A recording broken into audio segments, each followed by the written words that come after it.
And now we will change from a bunch of computer scientists to have a researcher from the pedagogy who will talk about your perspective. So, Susanne, please.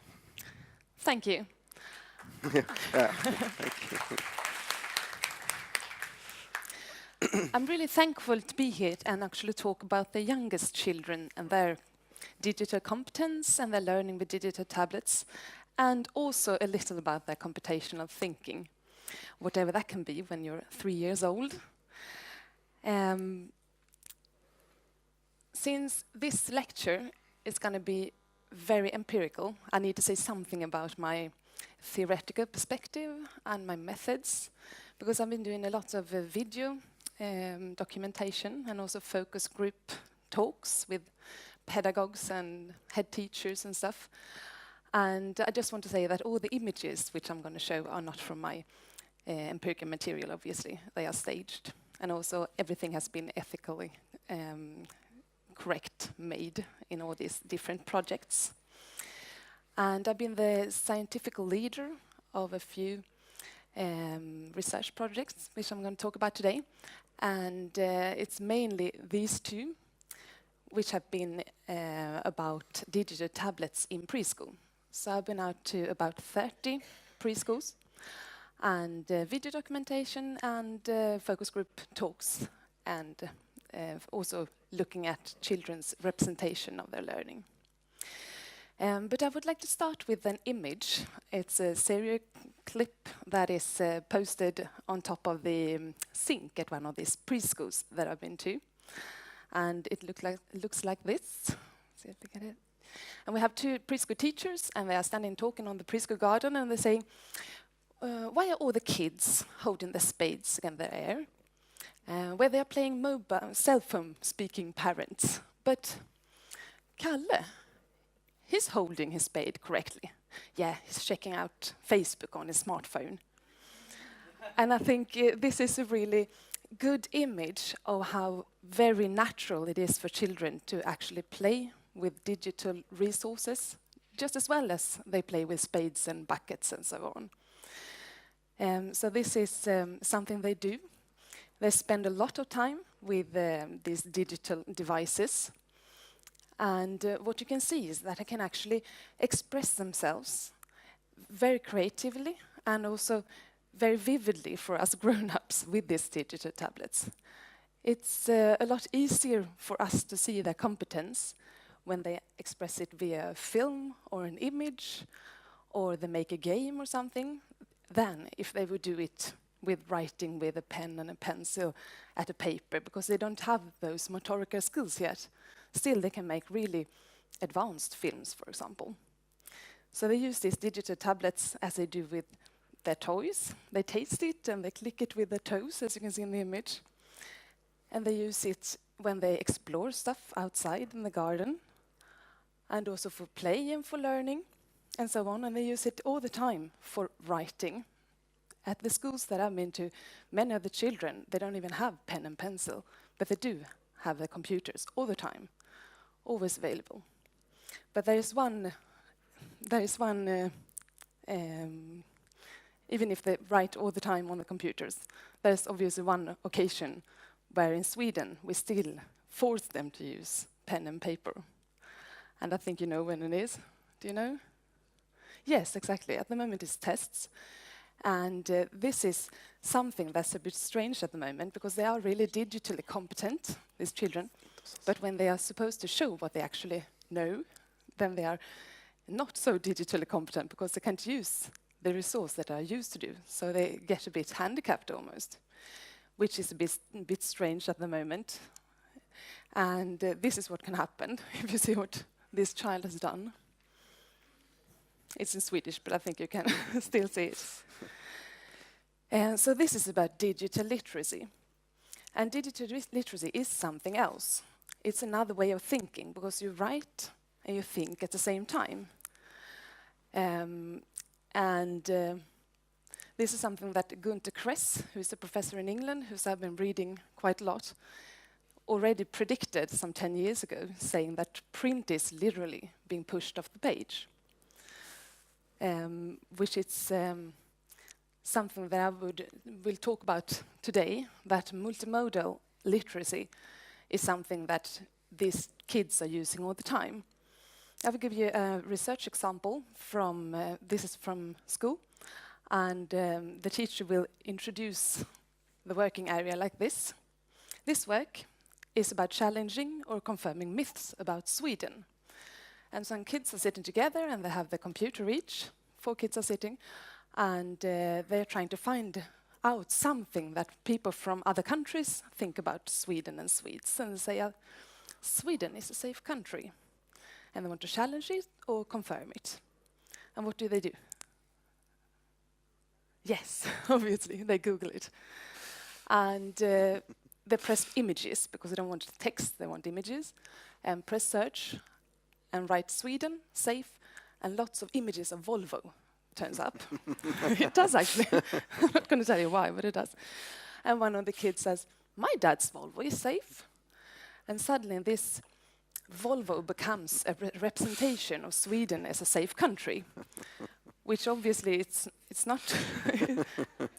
Maybe it's true because, you know, but still it's a bit strange. And for the teacher, who actually got this poster at the wall of the classroom, it was really strange. For me, I could sit there and watch this video to and fro all the time. I can watch a video of 1 minute for about 1 hour and transcribing it.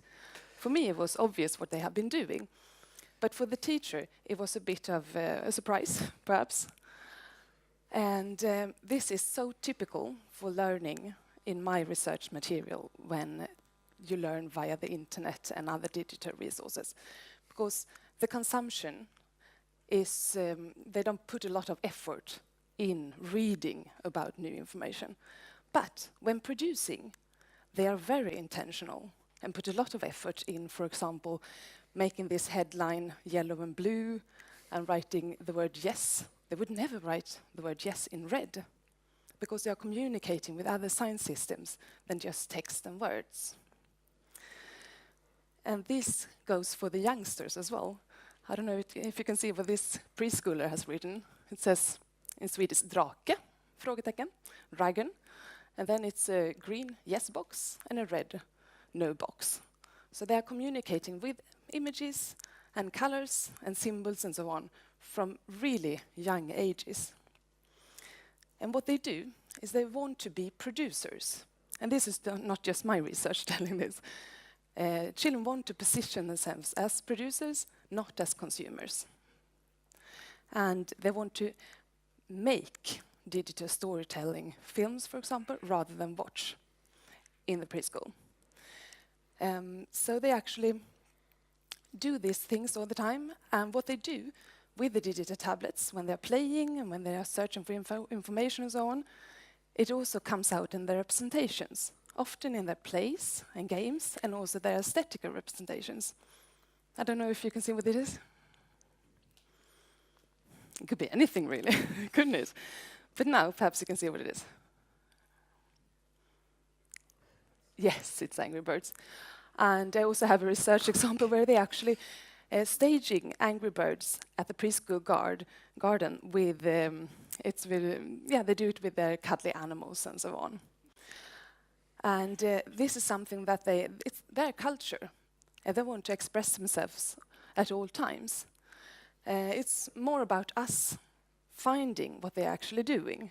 If we had no idea about Pokemon Go, for example, we would think this is just a princess playing a frisbee or something. But obviously, this is a princess playing Pokemon Go. And if we go to Kjällander and Kress, for example, they say that all these things that the kids are playing and doing and representing and drawing and so on can actually be a way of showing their meaning-making and their learning and what they think is important. And what I can see in my research material on all these preschools I've been to is that kids can a lot of things, but in the digital, when they are using the digital artifacts and so on, they really want to communicate. So convention, even if they know the right words, it's not so important. So for example, they find a lot of imaginative words. Filibonka, they say, when they're going to do this play and learn apps. It's not a real word. but they have found it out. And also, for example, when playing a game, they can say correct words, like use the pistol, take the sword, and so on. But in the rush of the communication in the digital environment, because it's always so quick, they say some things like it's like verbalized nouns, really. They say, no, take that sprayer, not that cutter, take that bomber. Although they actually know the right words, they make other words in the digital environment. And something more that I always do at the when they are in preschool is that I challenge both the didactic design of the preschool teacher, but also the didactic design of the app that they are using. So they actually find new ways of using it because of their interest. And children of the age of 3 years, what are they interested in? Obviously it's play, isn't it? So they want to play all the time. And what can we say about play in a digital environment? Well, it has a lot to do with interest and also about negotiating their identities. And depending on the different resources that they find in the digital environment. So, is computational thinking practiced in play? Yes, most definitely. That's what I think when looking at my empirical material anyhow. So the thing with computational thinking and programming in preschool is not about children at the age of 2 learning how to code. It's more about learning how to think. And they do that with, for example, different coding programs.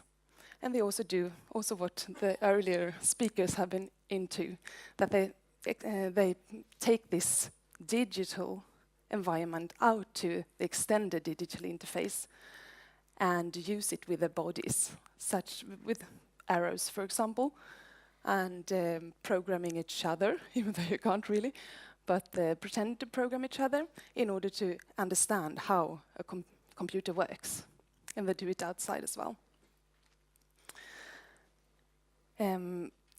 So this is like an answer to the earlier speaker. What is it all about? Well, often the preschool teacher say that the aim is in order to develop computational thinking, to make children not as we are, because we often think, oh, stupid computer, why are you doing like that? We don't want them to be like that. We want them to be able to adjust the digital environment to their needs, not the opposite. So this is what a preschool teacher says, that all children should have the opportunity to develop an understanding of that human lies between the computers, machines, and robots' actions. So if we look at what digital competence according to the EU is, we can see that at the most basic level, ICT skills is about using multimedia technology to retrieve, assess, store, produce, and present and exchange information, and to communicate.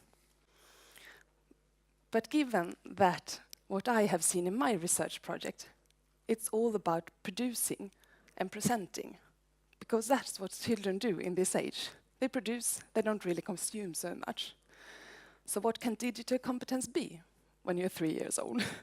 That's a hard question, isn't it? Well, I think it could have a lot to do with digital skills, and they are really digitally skilled. So they do all these different, quite advanced digital activities. And also I can see that they are so creative and making such progress in these early years that us grown-ups are often very amazed, just as you described. And I can see that my research has been transformed into both children's programs and children's apps. It's Bolibompa and UR who's been producing this out of my research, because children are making such creative and advanced digital activities that they want to transform into things for other children to use. So, can it be a question of source criticism? This is another question, because children, when they are consuming, They don't do that a lot in preschool. And also, when they do that, for example, when watching a movie, a 3-year-old doesn't really know, are mermaids real? Are seahorses real? And they go between play and fact and real all the time. So perhaps critical, perhaps it's not so important to be critical about what you view. Instead, some other things are more important with this digital competence with these small, really small children. So could it be a question about ethics? Yes, I think so, because children are doing all these photos and films, and it's really important about how they present each other in a film, for example. I'm soon ready. So they actually, about how they take images and how they make the friends in different films and so on, is really important to talk about that. And also, the last thing, is it a question about equity? Yes, most definitely. I've been writing about something called the app gap, that parents from different social economical status download different apps for different children. And here preschool can be something that actually invites all children to digital environment with quality. So this is what I think out of my research is digital competence with the very youngest children. Digital skills, ethics, and equity. Thank you. Thank you.